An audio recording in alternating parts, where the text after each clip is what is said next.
Mardi dernier, on a démarré donc c'est la première réunion de prière de l'année avec cette pensée euh, que, Dieu, que Dieu se souvient de nous, que Dieu se souvient de toi.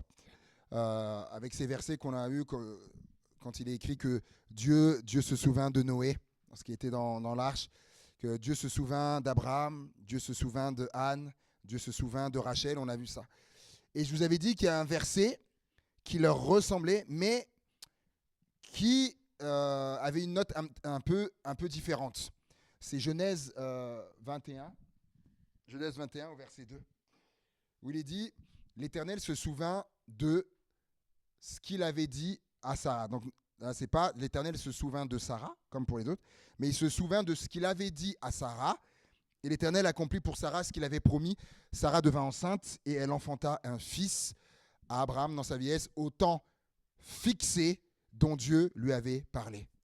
Et j'aimerais que vous puissiez retenir juste cette expression, au temps fixé. Au temps fixé. Et j'ai donné comme titre à ce message, c'est une courte méditation, un jour a été fixé. Un jour a été fixé. Et quel était ce temps fixé dont Dieu avait parlé à Sarah? Quel était ce temps fixé? Genèse 18, 14. Genèse 18, 14. Y a-t-il rien qui soit étonnant de la part de l'Éternel? Au temps fixé, je reviendrai vers toi à cette même époque et Sarah aura un fils. Voilà le temps fixé. Au temps fixé, donc à cette même époque. Et je trouve que, c'est-à-dire en gros, voilà, à cette même époque, donc dans un an, quoi, en gros. Et je trouve que c'est un privilège quand même. Quand je relis ça cet après-midi, je trouve que c'est un privilège quand même. Et de quoi il leur révèle le moment où il va agir et intervenir pour eux. Il va leur donner un enfant. Il leur révèle le moment. À cette même époque, que là, donc l'année prochaine. Et vous serez parents, Sarah aura un fils. Et c'est comme si Dieu vous disait, par exemple, voilà l'année prochaine, à cette même époque là, vers la mi-janvier de 2027, par exemple, tu seras marié. C'est comme disait à quelqu'un, à cette même époque, en 2027, mi-janvier, tu seras marié. Ou, par exemple, à une autre personne où tu seras admettons, parce que là, eux, ils n'avaient pas d'enfants. Imaginons quelqu'un qui n'est pas marié, ou qui attend ça, tac, Dieu lui dit ça. Ou quelqu'un qui n'a pas de travail, et Dieu lui dit à cette même époque, l'année prochaine, dans un an, tu auras un travail, tu seras dans un travail, même épanoui, dans un travail épanouissant. Ou quelqu'un qui n'a pas ses papiers, où Dieu lui dit, à cette même époque, là, 2025, tu auras tes papiers. Ou tu seras dans une situation stable. Et plus précaire, si quelqu'un est dans une situation précaire, non, tu seras dans une situation stable et plus précaire. Ou dans un an, tu seras dans un logement, peut-être pour quelqu'un qui passe d'un endroit à l'autre, qui est hébergé par des amis, par des connaissances, etc. Où Dieu lui dit, à cette même époque, tu seras dans ton logement. Oh. Ou tu auras démarré le ministère pour quelqu'un qui a à cœur ça. Dans un an, tu auras démarré le ministère. Oh. On aimerait bien que Dieu nous dise ça à cette même époque, que Dieu nous révèle comme ça, nous donne le délai un temps. On aimerait bien, hein. Quelque part, si on est honnête, ça nous aiderait à attendre. Hein. Si Dieu nous dit, dans un an, à cette même époque, tu auras, c'est bon, c'est bon, maintenant je sais, c'est bon. Mais ce qu'il ne faut pas oublier, c'est que dans le cas d'Abraham et Sarah, ça faisait seulement 24 ans qu'ils étaient en train d'attendre. Et donc, 24, puisqu'avec l'année qui arrive, du coup, ça va faire 25. Donc, ça faisait 24 ans là qu'ils attendaient. Et ça commence à faire. Hein. Et donc, et ce qui est formidable pour eux, c'est un peu l'image, c'est un peu la lumière au bout du tunnel. Vous savez, quand dans un tunnel, ce qui est long, tu te dis, mais c'est quand que je vais sortir? Tu es toujours dans le tunnel. Et là, quand Dieu leur dit ça, c'est un peu la lumière au bout du tunnel. Ah, ok, à cette même époque, d'accord. Voilà. Ouais, tout à fait. Et Sarah alors aussi. Et Sarah aussi, les deux. Et là, au temps fixé. Regardez la traduction qu'un traducteur, c'est Augustin Crampon, qui a traduit Ecclésiaste 3.1. Dans sa traduction à lui, il dit il a un temps fixé, Ecclésiaste 3.1, il y a un temps fixé pour tout. Un temps pour toute chose sous le ciel. Voilà, un temps pour naître, un temps pour mourir, un temps pour planter, un temps pour arracher ce qui a été planté, un temps pour tuer, un temps pour guérir, un temps pour abattre, un temps pour bâtir, un temps pour pleurer, un temps pour rire, un temps pour se lamenter, un temps pour danser, un temps pour jeter des pierres, et un temps pour en ramasser, un temps pour embrasser, et un temps pour s'abstenir d'embrassement, un temps pour chercher, et un temps pour perdre, un temps pour garder, et un temps pour jeter, un temps pour déchirer, et un temps pour coudre, un temps pour se taire, et un temps pour parler, un temps pour aimer, et un temps pour haïr, un temps pour la guerre, et un temps pour la paix. Et lui, dans sa traduction à lui, il a commencé comme ça. Il y a un temps fixé pour tout. Un temps fixé. Et je dirais qu'il y a un temps fixé, donc on voit la liste, hein, mais il y a un temps fixé pour la vie aussi. Je pensais là donc à Noé, lorsque voilà, il va y avoir le déluge, tout ça. Dieu va dire maintenant, vous savez, les gens avant, ils vivaient 400, 500, 600, 700 ans, 800 ans, 900 ans. Ouais, on se dit, oh là là, tout ça. Et ouais. Et après le déluge, Dieu il va changer les règles, non? Il va fixer autre chose, le Seigneur. C'est quoi l'âge qu'il va dire maintenant? Les jours de l'homme seront de 120 ans maintenant. Seront de 120 ans. Dieu a fixé du coup maintenant là, a fixé un temps pour la vie. Il a fixé un temps aussi pour juger. Psaume 75, verset 3. Psaume 75, verset 3. Au temps fixé, ça va arriver. Psaume 75, verset 3. Au temps fixé, je jugerai avec droiture. Au temps fixé, je jugerai avec droiture. Un temps qu'il a fixé pour juger. Et d'ailleurs, il l'a fait pour l'Égypte. Regardez dans Exode, chapitre 9, versets 1 à 5. On va le lire dans son ensemble. Exode 9, versets 1 à 5. L'Éternel dit à Moïse, va vers Pharaon, et tu lui diras, ainsi parle l'Éternel, le Dieu des Hébreux. Laisse aller mon peuple afin qu'il me serve. Si tu refuses de le laisser aller, si tu le retiens encore, voici la main de l'Éternel sera sur tes troupeaux qui sont dans les champs, sur les chevaux, sur les ânes, sur les chameaux, sur les bœufs et sur les brebis. Il y aura une mortalité très grande. L'Éternel distinguera entre les troupeaux d'Israël et les troupeaux des Égyptiens. Et il ne périra rien de tout ce qui est aux enfants d'Israël. Verset 5, l'Éternel fixa le temps et dit, demain, l'Éternel fera cela dans le pays. Amen. L'Éternel fixa le temps. Et là, c'est fort parce que quand il dit ça, c'était pas un temps qu'il avait fixé depuis longtemps. Non, parce que si on relit, l'Éternel fixa le temps et là, il dit, c'est demain. Je vais faire ça. Demain, l'Éternel fera cela dans le pays. Donc, des fois, Dieu, le temps qu'il a fixé, c'est demain. Des fois, Dieu dit, c'est demain. C'est vrai. Des fois, comme pour Abraham, il dit, ce sera dans un an. Des fois, pour d'autres, c'est plus loin. Mais des fois, Dieu il dit, c'est demain. Et Daniel, regardez Daniel, chapitre 9, verset 24. Daniel 9, 24. 70 semaines ont été fixées sur ton peuple et sur ta ville sainte pour faire cesser les transgressions et mettre fin au péché. 70 semaines ont été fixées. Là, c'est un peu plus long que demain, là. 70 semaines ont été fixées. 70 semaines. La venue de Jésus, vous savez que la venue de Jésus, elle avait été fixée. Elle avait été fixée, sa venue. Galates 4, 4. Galates 4, 4. Mais lorsque les temps ont été accomplis, Dieu a envoyé son Fils, né d'une femme, né sous la loi, etc. Lorsque les temps ont été accomplis, donc lorsque le temps est arrivé, là, c'est là, voilà, là Dieu a envoyé son Fils. Il n'a pas envoyé avant, il n'a pas envoyé plus tard, mais lorsque les temps ont été accomplis, le temps que Dieu avait fixé, c'est là que Jésus est venu. Il y avait un temps que Dieu avait fixé. Vous savez, j'ai déjà entendu des gens qui disent, mais normalement, j'aurais dû naître Ah, j'aurais dû naître à tel moment. Non, le moment où je suis né, c'est là où je devais naître. C'est là où je devais naître.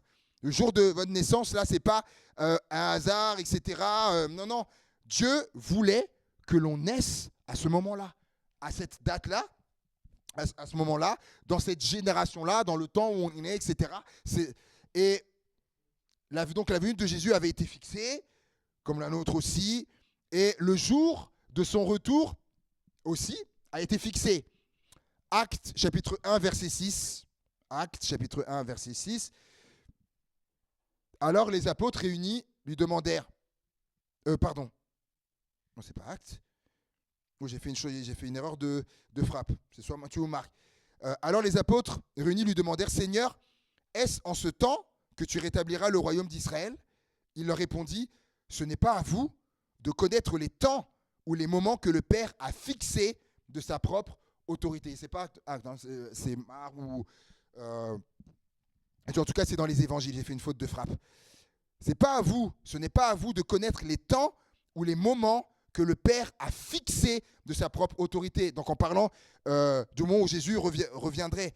Et Matthieu 24, verset 36. Matthieu 24, verset 36.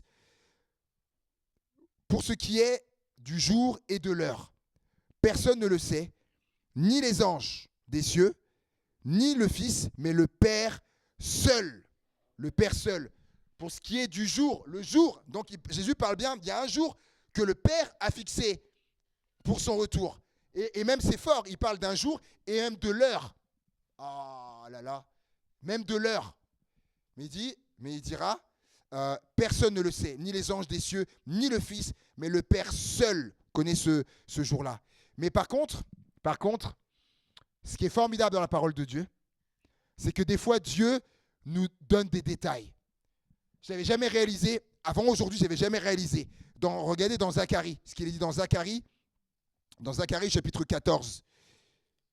Et on va lire les versets 1 à 7. Zacharie 14, versets 1 à 7. Zacharie 14, versets 1 à 7. Voici le jour de l'Éternel arrive et tes dépouilles seront partagées au milieu de toi. Je rassemblerai toutes les nations pour qu'elles attaquent Jérusalem. La ville sera prise, les maisons seront pillées. Enfin, malheureusement, la moitié de la ville ira en captivité, mais le reste du peuple ne sera pas exterminé de la ville. L'Éternel paraîtra et il combattra ces nations comme il combat au jour de la bataille. Ses pieds se poseront en ce jour sur la montagne des Oliviers qui est vis-à-vis de Jérusalem. Du côté de l'Orient, la montagne des Oliviers se fendra par le milieu à l'Orient et à l'Occident. Et il se formera une très grande vallée. Donc c'est lorsque Jésus reviendra et qu'il posera donc son pied sur le mont des Oliviers, il y aura cette séparation. Une moitié de la montagne reculera vers le septentrion et une moitié vers le midi. Vous fuirez alors dans la vallée de mes montagnes, car la vallée des montagnes s'étendra jusqu'à Hatzél. Vous fuirez comme vous avez fui devant le tremblement de terre au temps d'Osias, roi de Juda, et l'Éternel, mon Dieu, viendra et tous ses saints avec lui. En ce jour-là, il n'y aura point de lumière, il y aura du froid. Regardez les détails, quand il dit il y aura du froid et de la glace. Ce sera un jour unique. Dieu a fixé ce jour. Ce sera un jour unique connu de l'Éternel et qui ne sera ni jour ni nuit, mais vers le soir, la lumière paraîtra. Moi, c'est merveilleux.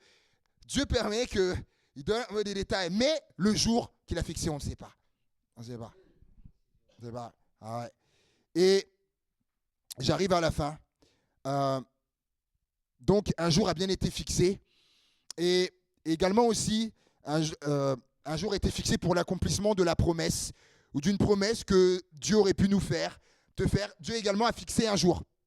Habakkuk 2, verset 2. L'Éternel m'adressa la parole et dit, écris la prophétie, grave-la sur des tables.